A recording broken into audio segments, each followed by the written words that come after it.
ہم وہی کہیں گے جو ہمارا دین ہم کو بتاتا ہے، عمل کرو تو تمہارا بھلا ہے۔ اما بعد فاعوذ باللہ من الشیطان الرجیم بسم اللہ الرحمن الرحیم ان اللہ وملائکتہ یصلون علی النبی یا ایہا الذین آمنوا صلوا علیہ وسلموا تسلیما اللہم صلی علی سیدنا وشفیعنا وحبیبنا ومولانا محمد وبارک وسلم صلاۃ وسلاما علیک یا رسول اللہ صلی اللہ تعالی علیہ وسلم۔ اللہ تبارک و تعالیٰ نے قرآن پاک میں ارشاد فرمایا وَمِن وَرَائِهِمْ بَرْزَخٌ إِلَى يَوْمِ يُبْعَثُونَ۔ اس میں جو برزخ کا ذکر ہوا ہے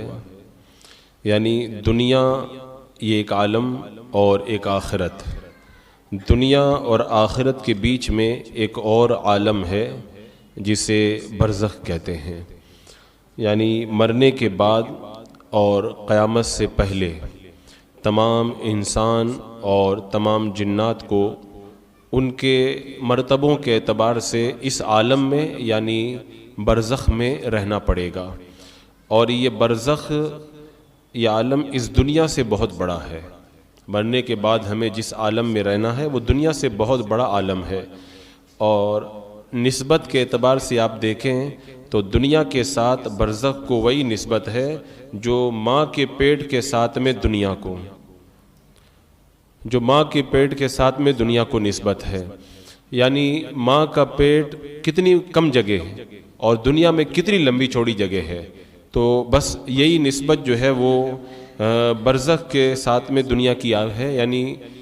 آپ دیکھیں تو دنیا برزخ کے سامنے بہت چھوٹی ہے ماں کے پیٹ کی طرح، اور برزخ جو ہے وہ بڑا وسیع جو ہے وہ عالم ہے، اور ہر شخص کی جتنی زندگی مقرر ہے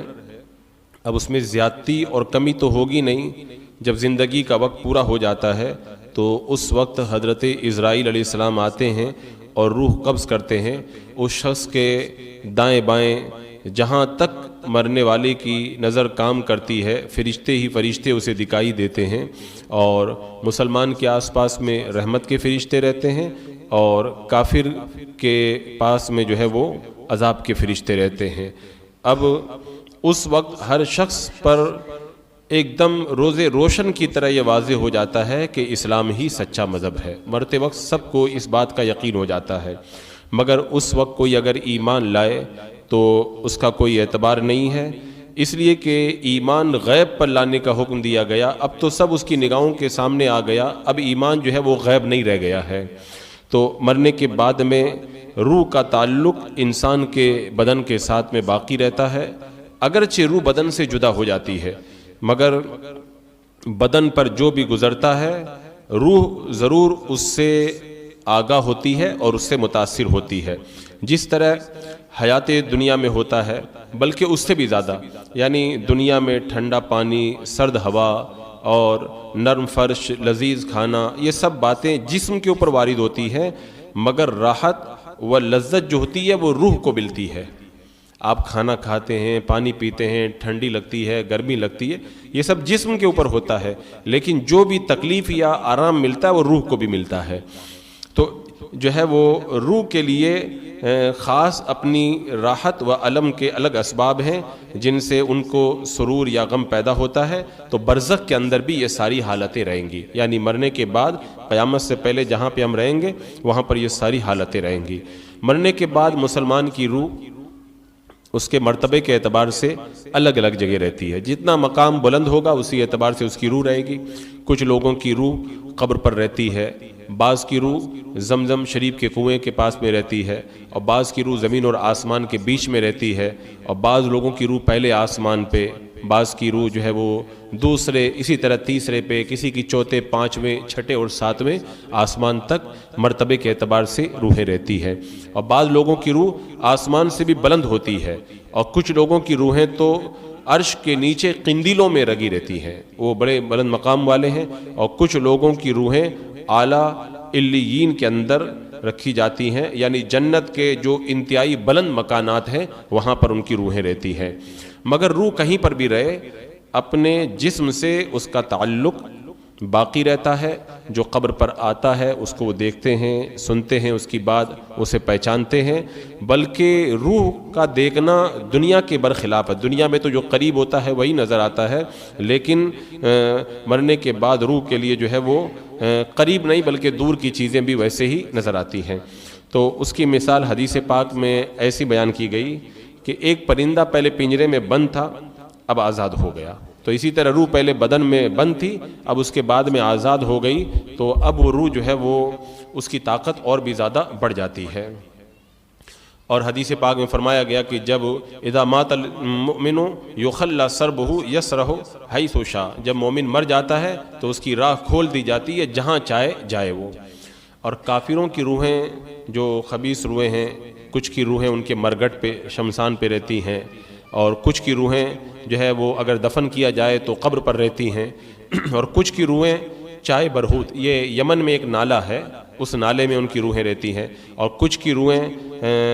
پہلی، دوسری یا تیسری یا چوتھی زمین کے اندر تک جو ہے وہ ان کی روحیں رہتی ہیں، اور کچھ کی روحیں نیچے سجین میں، جہنم کی ایک وادی ہے وہاں تک رہتی ہیں۔ اب جو بھی ان کی قبر پر یا مرگڑ پر آتا ہے اس کی بات دیکھتے ہیں، سنتے ہیں، ان کو پہچانتے ہیں، لیکن انہیں کوئی پاور اور اختیار نہیں ہوتا، یہ کہیں آ جا نہیں سکتے ہیں۔ اور یہ خیال کرنا کہ روح کسی دوسرے بدن میں چلی جاتی ہے یا کسی انسان کے بدن میں یا کسی جانور کے بدن میں، جو آواگمن کہلاتا ہے، یہ محض باطل ہے، اور جو شخص اس کو مانے وہ کافر ہو جاتا ہے۔ یہ ہندوؤں اور کافروں کا عقیدہ ہے، اہل ایمان کا عقیدہ ایسا نہیں ہے۔ موت کا معنی ہے روح کا جسم سے جدا ہو جانا۔ یہ نہیں ہے کہ روح مر جاتی ہے، روح مرتی نہیں ہے۔ موت کا مطلب یہ نہیں کہ روح مر گئی، موت کا مطلب یہ ہے کہ روح جو ہے وہ بدن سے جدا ہو گئی۔ جو یہ مانے کہ روح مٹ گئی، فنا ہو گئی، وہ گمراہ ہے۔ اور مردہ جو ہے وہ کلام کرتا بھی ہے، اور اس کے کلام کو جو ہے وہ جن اور انسان کے سوا تمام حیوانات سنتے بھی ہیں، جانور وغیرہ اس کی آواز کو سنتے ہیں۔ جب مردے کو دفن کیا جاتا ہے تو اس کی قبر اس کو دباتی ہے۔ اگر مرنے والا مسلمان ہے تو اس کو قبر ایسے ہی دباتی ہے جیسے ماں پیار سے اپنے بیٹے کو اپنی گود میں چمٹا لیا کرتی ہے، اور مرنے والا اگر کافر ہے تو اس کو اتنا زور سے دباتی ہے کہ اس کی ادھر کی پسلیاں ادھر اور ادھر کی پسلیاں ادھر آ جاتی ہیں۔ اور جب دفن کرنے والے دفن کر کے وہاں سے چلے جاتے ہیں تو مرنے والا جو قبر میں ہے وہ جانے والوں کے جوتوں کی آواز سنتا ہے، پھر اس کے پاس میں دو فرشتے آتے ہیں، جس کو آپ حضرات نے بارہا سنا بھی ہے کہ وہ دونوں فرشتے جو ہیں وہ اپنے دانتوں سے زمین کو چیرتے ہوئے آتے ہیں۔ ان کی شکلیں بڑی ڈراؤنی ہیبت ناک ہوتی ہیں، ان کا بدن جو ہے وہ سیاہ رنگ، کالے رنگ کا ہوتا ہے، آنکھیں جو ہے وہ سیاہ و نیلی ہوتی ہیں دیگ کے برابر، اور شعلہ زن یعنی آگ برساتی ہوتی ہیں، اور ان کے ڈراؤنے بال سر سے لے کے پاؤں تک ہوتے ہیں، اور ان کے دانت جو ہے وہ کئی ہاتھ کے ہوتے ہیں جس سے وہ زمین کو چیرتے ہوئے آتے ہیں۔ ان میں سے ایک کا نام منکر ہے اور دوسرے کا نام نکیر ہے، اور یہ آ کر کے مردے کو جھنجھوڑتے ہیں، جھڑک کر کے اٹھاتے ہیں، اور پھر نہایت سختی کے ساتھ میں بڑی تیز آواز میں جو ہے اس سے سوال کرتے ہیں۔ وہی سوالات جس کو آپ حضرات نے بارہا سنا کہ پہلے پوچھتے ہیں من ربوں کا، تیرا رب کون ہے، پھر ما دینوں کا، تیرا دین کیا ہے، پھر ما کنت تقول فی ھذا الرجل، ان کے بارے میں تو کیا کہتا ہے، اللہ کے رسول علیہ السلام کے بارے میں وہ سوالات کرتے ہیں۔ تو اگر مردہ مسلمان ہے تو کہتا ہے ربی اللہ، میرا رب اللہ ہے، دین الاسلام، میرا دین اسلام ہے، اور ہوا رسول اللہ صلی اللہ تعالیٰ علیہ وسلم، یہ اللہ کے رسول صلی اللہ تعالیٰ علیہ وسلم ہے۔ جب وہ یہ جواب دے دیتا ہے تو وہ کہتے ہیں کہ تجھے کس نے بتایا؟ وہ کہتا ہے میں نے اللہ تعالیٰ کی کتاب پڑھی، اس پر ایمان لایا، اس کی تصدیق کی۔ اور بعض روایتوں میں آتا ہے کہ سوال کا جواب پا کر کے وہ منکر نکیر کہتے ہیں ہم کو پہلے ہی سے پتا تھا تو یہی جواب دے گا۔ اب اس کے بعد میں آسمان سے ایک ندا آتی ہے کہ میرے بندے نے صحیح کہا، اس کے لیے جنت کا بچھونا بچھاؤ، جنت کا اسے لباس پہناؤ، اس کے لیے جنت کی طرف ایک دروازہ کھول دو کہ جنت کی ہوا اور خوشبو اس کے پاس میں آتی رہے، تو جہاں تک نگاہ جاتی ہے وہاں تک اس کی قبر کو کشادہ کر دیا جاتا ہے، اور اس سے کہا جاتا ہے تو ایسے سو جا جیسے دولہا سوتا ہے۔ یہ خاص بندوں کے لیے ہے، اور پھر اس کے بعد میں جیسے اعمال ہوں گے اسی اعتبار سے اس کی قبر کو جو ہے وہ کشادہ کر دیا جاتا ہے۔ کسی کی قبر 70 ہاتھ جو ہے وہ لمبی چوڑی کر دی جاتی ہے، اور کچھ لوگ وہ ہیں کہ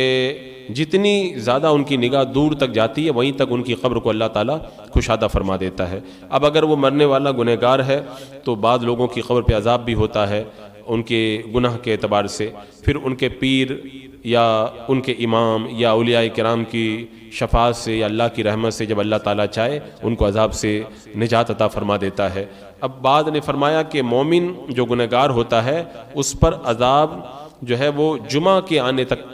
کی رات آنے تک ہوتا ہے، پھر جب جمعہ کی رات آتی ہے تو پھر گنہگار مومن سے بھی عذاب کو اٹھا لیا جاتا ہے۔ اب اس کا یہ مطلب نہیں کہ یہ بعض لوگوں نے روایت میں یہ بیان کیا ہے تو اب ہم جتنے چاہیں گناہ کریں، صرف جمعہ تک عذاب ہوگا، اس کے بعد میں عذاب نہیں ہوگا۔ عذاب کے بارے میں اتنی زیادہ جو ہیں وہ حدیثیں اور آیتیں موجود ہیں کہ بندہ ان کو سنے تو لرز جائے، اب کتنا سخت عذاب ہوگا اس کا اندازہ نہیں لگا سکتا۔ اور حدیث پاک سے یہ ثابت ہے کہ جو مسلمان جمعہ کی رات میں یا جمعہ کے دن میں یا رمضان المبارک کے کسی بھی دن یا رات میں مرے گا تو منکر نکیر کے سوالات اور عذاب سے وہ محفوظ رہے گا۔ اور یہ بھی ارشاد ہوا کہ جنت کی کھڑکی جو اس کے لیے کھولی جاتی ہے تو پہلے ڈائریکٹ جنت کی کھڑکی نہیں کھولی جاتی جنتی مسلمان کے لیے، بلکہ جو ہے وہ اس کے لیے پہلے جہنم کی کھڑکی کھولی جاتی ہے، تو جس سے جہنم کی لپٹ، جلن، گرمی، بدبو آتی ہے، اور اس کے بعد میں اس کو بند کر دیتے ہیں، اور بند کرنے کے بعد میں پھر جنت کی کھڑکی کھولتے ہیں اور اس سے کہا جاتا ہے اگر تو ان سوالوں کا صحیح جواب نہیں دیتا تو یہ جو تو نے ابھی دیکھا ہے جہنم کا عذاب یہ تیرے لیے ہوتا، لیکن تو نے صحیح جواب دے دیا اس لیے اللہ تعالیٰ نے تجھے جنت کی نعمتوں سے مالا مال کیا۔ اب اگر مرنے والا منافق ہے تو اس کا الٹا ہوتا ہے، پہلے جنت کی کھڑکی کھول کر کے اس کی خوشبو، ٹھنڈک، نعمتوں کی جھلک دکھاتے ہیں، پھر بند کر دیتے ہیں، پھر جہنم کی کھڑکی کھولتے ہیں تاکہ اس کو جو ہے تکلیف اور زیادہ ہو کہ میں اگر ایمان لاتا تو کتنی نعمتیں مجھے ملتی اور میں اتنے عذاب کے اندر گرفتار ہوا۔ تو یہ جو سوالات ہیں اگر کسی کافر یا منافق سے جواب یہ مانگے جائیں گے تو وہ کیا کہے گا؟ اس سے پوچھا جائے گا من ربو کا، کہے گا ہا ہا لا ادری، دوسرا سوال ہوگا تب بھی کہے گا ہا ہا لا ادری، افسوس مجھے تو معلوم نہیں ہے، اور پھر آخری سوال کے بارے میں کہے گا کہ کنت اسمع الناس یقولون شیئا فاقول، میں لوگوں کو کہتے سنتا تھا تو میں بھی ویسے ہی کہہ دیتا تھا۔ اب اس کے بعد ہمیں آسمان سے پکارنے والا پکارے گا کہ یہ جھوٹا ہے، اس کے لیے آگ کا بچھونا بچھاؤ، آگ کا لباس پہناؤ، جہنم کے لیے جہنم کی طرف اس کا ایک دروازہ کھول دو، پھر جہنم کی گرمی اور لپٹ اس کو پہنچے گی، اور اس کو عذاب دینے کے لیے 2 فرشتے مقرر کر دیے جائیں گے جو اندھے ہوں گے اور بہرے ہوں گے۔ ان کو کچھ دکھائی نہیں دے گا، کچھ سنائی نہیں دے گا، کیونکہ اگر دکھائی دے اور سنائی دے تو اس پر رحم اور ترس آ جائے، تو اندھے اور بہرے ہوں گے، اور ان کے ساتھ میں لوہے کے گرز ہوں گے، ہتھوڑے بڑے بڑے، وہ ماریں گے، ایک ہتھوڑا پڑے گا تو بالکل ایک دم چورا چورا ہو جائے گا، مٹی خاک بن جائے گا وہ، پھر اس ہتھوڑے سے اس کو مارتے رہیں گے اور برابر اس کو اسی طرح عذاب دیا جاتا رہے گا، اور جیسے اس کے اعمال ہوں گے اسی اعمال کے اعتبار سے جو اس کے برے اعمال بری شکل میں کتا یا بھیڑیا بن کر کے اسے آئیں گے اور اسے تکلیف پہنچائیں گے، اور اگر نیک بندہ ہے تو اس کے اچھے اعمال اچھی اچھی شکلوں میں آئیں گے اور اچھی شکل میں آ کر کے اسے راحت پہنچائیں گے۔ تو ہم دنیا میں قرآن کی تلاوت کریں، تسبیح پڑھیں، نماز پڑھیں، یہ ساری ہماری جو عبادتیں اللہ تعالیٰ ان کا اجر تو دے گا ہی، قبر کے اندر جب ہمیں تنہائی اور وحشت محسوس ہوگی تو ہماری یہی جو تسبیحات اور یہ ہمارا ذکر جو یہ نیک اعمال ہیں یہی بہترین، خوبصورت اور روشن شکل میں آ کر کے قبر میں ہمارا دل بہلائیں گے اور قبر کے اندر ہمیں راحت پہنچائیں گے۔ عذاب قبر یہ حق ہے، اسی طرح قبر میں جو انعام ہوگا یہ بھی حق ہے، اور یہ عذاب اور جو قبر میں انعام ہوتا ہے یہ جسم اور روح دونوں کے لیے ہوگا۔ جسم اگرچہ گل جائے، جل جائے، خاک ہو جائے، مگر اس کے اجزائے اصلیہ قیامت تک باقی رہیں گے اور ان کو عذاب اور ثواب دیا جائے گا۔ میں نے کچھ دن پہلے بتایا بھی تھا کہ کچھ ایسے باریک اجزاء ہوتے ہیں ریڑھ کی ہڈی میں جس کو عضب الذنب کہتے ہیں، کہ وہ خوردبین سے بھی نظر نہیں آتے، آگ میں جلتے نہیں ہیں، زمین ان کو گلا نہیں سکتی، یہ جو ریڑھ کی ہڈی میں جو باریک اجزاء رہتے ہیں یہ باقی رہتے ہیں، اور روز قیامت روحوں کو جو اللہ تعالیٰ دوبارہ لوٹائے گا تو اسی جسم کے اندر ان کا اعادہ ہوگا۔ اور یہ جو جسم آج ہمارا ہے یہ تو گھٹتا بڑھتا سب کچھ ہوتا رہتا ہے، لیکن وہ جو اصلی اجزاء ہیں وہ باقی رہتے ہیں، اللہ تعالیٰ ان کو جمع کرے گا اور اجزائے اصلیہ پر جو ہے وہ ان کو دوبارہ ترکیب دے گا، اور پھر دوبارہ انسان کو قیامت کے میدان کے اندر اٹھایا جائے گا۔ جو اس کا انکار کرے وہ گمراہ ہے۔ مردہ اگر قبر میں دفن نہ کیا جائے تو جہاں پر وہ پڑا رہ گیا ہے یا پھینک دیا گیا ہے تو وہیں پر اس سے سوال و جواب ہوں گے اور وہیں پر ثواب و عذاب ہوگا. یہاں تک کہ اگر کسی انسان کو معاذ اللہ شیر نے کھا لیا تو شیر کے پیٹ میں ہی اس سے سوال و جواب ہوگا اور وہیں پر اسے عذاب و ثواب دیا جائے گا. یہ ایسا نہیں ہے کہ اس سے بچ گیا وہ. لیکن انبیاء کرام اور اولیاء اعظام، علماء دین، شہداء کرام، قرآن کے حافظ جو قرآن پاک پہ عمل کرتے ہیں اور جو اللہ کے رسول علیہ السلام کے عشاق ہیں، تو یہ وہ لوگ ہیں جنہوں نے کبھی گناہ نہ کیا ہو تو ان کے بدن کو مٹی کبھی نہیں کھاتی ہے. اسی طرح جو زیادہ تر درود پاک پڑھتے رہتے ہیں یا گناہ نہیں کرتے ہیں تو ان لوگوں کے بدن کو مٹی نہیں کھاتی ہے. تو جو شخص یہ کہے معاذ اللہ کہ انبیاء کرام مر کر کے مٹی میں مل گئے، وہ گمراہ ہے، بددین ہے، خبیث ہے اور توہین کا مرتکب ہے. جیسا کہ وہابیوں کے مولوی اسماعیل دیلوی نے اپنی کتاب میں اس بات کو لکھا ہے کہ معاذ اللہ مر کے مٹی میں مل گئے. جب اللہ کے رسول کا امتی جو حافظ قرآن ہو، قرآن پہ عمل کرنے والا ہو، اس کو مٹی نہیں کھاتی تو نبی کی شان تو جو ہے وہ بڑی بلند ہے. بسم اللہ الرحمن الرحیم. اللہم صلی علی سیدنا و شفیعنا و حبیبنا و مولانا محمد و بارک وسلم صلاۃ و سلام علیک یا رسول اللہ. یا اللہ یا رحمان یا رحیم العالمین، اپنے محبوبان بارگاہ کے صدقے میں اعمال صالحہ کی توفیق عطا فرما، ایمان پہ زندگی، ایمانی پر خاتمہ نصیب فرما. ربنا تقبل منا انك انت السميع العليم وتب علينا انك انت التواب الرحيم. ان الله وملائكته يصلون على النبي يا ايها الذين امنوا صلوا عليه وسلموا تسليما. اللهم صل على سيدنا وشفيعنا وحبيبنا ومولانا محمد وبارك وسلم صلاة وسلام عليك يا رسول الله. سبحان ربك رب العزة عما يصفون وسلام على المرسلين والحمد لله.